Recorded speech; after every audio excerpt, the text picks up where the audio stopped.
અમદાવાદમાં લાલ બત્તી સમાન કિસ્સો સામે આવ્યો છે। 8 વર્ષની બાળકી સાથે દુષ્કર્મની ઘટના ઘટી છે। આ દુષ્કર્મ બીજા કોઈએ નહીં, તેના પિતાએ જ કર્યું છે। અમદાવાદમાં 8 વર્ષની બાળકી સાથે તેના જ પિતાએ દુષ્કર્મ આચર્યું। ઘટના એમ હતી કે આરોપી ઘરે હતો અને ત્યારે જ તેની 8 વર્ષની દીકરી પણ ઘરે એકલી હતી।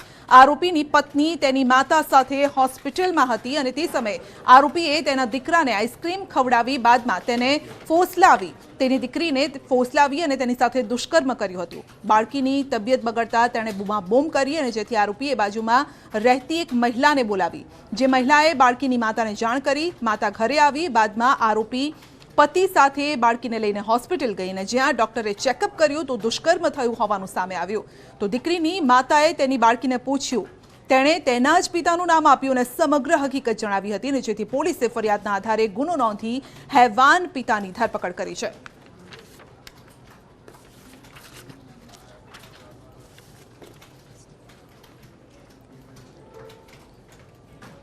ઇન્વેસ્ટિગેશન કરી અને જણાવેલ કે બાળકી સાથે ઇન્ટરકોર્સ થયેલાનું જણાવેલ છે, જે બાબતે અમે તપાસ કરી બાળકીને પૂછપરછ કરતા બાળકીએ તેના પિતાનું નામ આપેલું।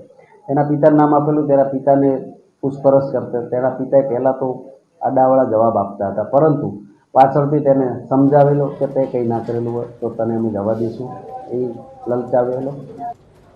અમદાવાદમાં જીએસટી વિભાગના દરોડા 65 પેઢીઓ પર ચકાસણી હાથ ધરવામાં આવી છે અને અલગ અલગ ડોક્યુમેન્ટ્સ પણ ચકાસવામાં આવી રહ્યા છે। 51 પેઢીઓ બોગસ મળી આવી છે।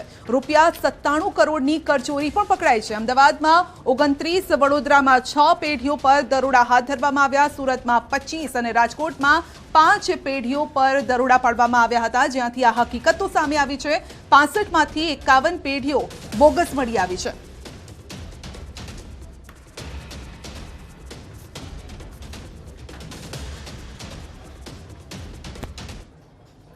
અને વાત કરીશું શિકારી શ્વાનની।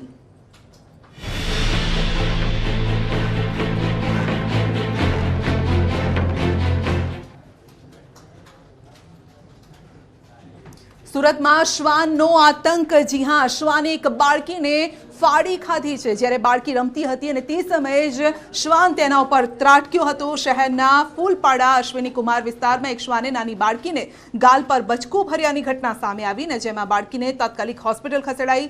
સમગ્ર ઘટના સીસીટીવીમાં કેદ થઈ છે। ઘટના બાદ શ્વાનને પકડવા પણ આદેશ અપાયો ને જે બાદ શ્વાનને પકડી લેવાયો। આ સમગ્ર ઘટના બાદ સવાલો ઉઠી રહ્યા છે કે આખરે કેમ વારંવાર આવી ઘટનાઓ બની રહી છે અને આવી ઘટનાઓ બનવા છતાં પણ કોઈ કડક કાર્યવાહી કેમ નથી કરવામાં આવતી।